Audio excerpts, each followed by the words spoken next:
When it comes to finding value right now, our next guest sees bonds becoming more attractive than stocks, bullish on gold and oil, and she joins us with her least preferred view on global and U.S. equities. Joining us today, UBS Alli McCartney's Managing Director, Alli McCartney. Alli, it's great to have you. Happy Friday. I know you've been on alert for most of the year on potential risks. We mentioned at the top of the show that you see some of them receding. Is that right? And which ones? Well, look, I mean, most of the conversations that we've had and that have been, dominating the financial media for this first half have been about the precariousness and the murkiness of the data. You just talked about everything from University of Michigan, CPI, PPI, bank earnings, health of the consumer. It's not murky right now. It's actually overwhelmingly positive. And so in a way, we have a market that seems to have, whether for emotional reasons or for quantitative reasons, anticipated that and is quite priced to perfection.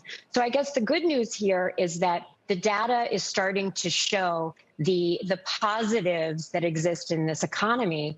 And the economy and the U.S. consumer and U.S. households seem to be like a little engine that could at this point.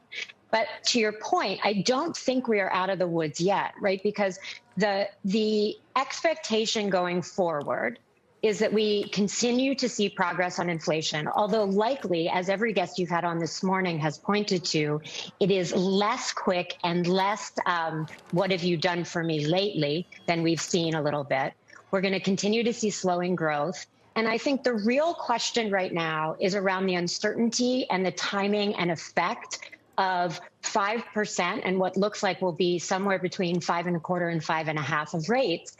And so that puts bonds with the kind of rates that you can get when you're talking about, going out 1 to 3 to 5 years in the, we can tell you and we can show you the expectation. Whereas with equities, there are a number of things that have to fall in place to make the next 6 months look like the past 6 months. Which is what primarily for you to be recommending to your clients to either add more exposure or stay in? So for equity markets, full stop, let's say for the S&P, certainly on an equal weighted basis to continue to outperform, the Fed, inflation has to go the path that we think. It has to go down. It has to go down quickly. And so the Fed has 1, maybe 2 more rate hikes and then goes the other way.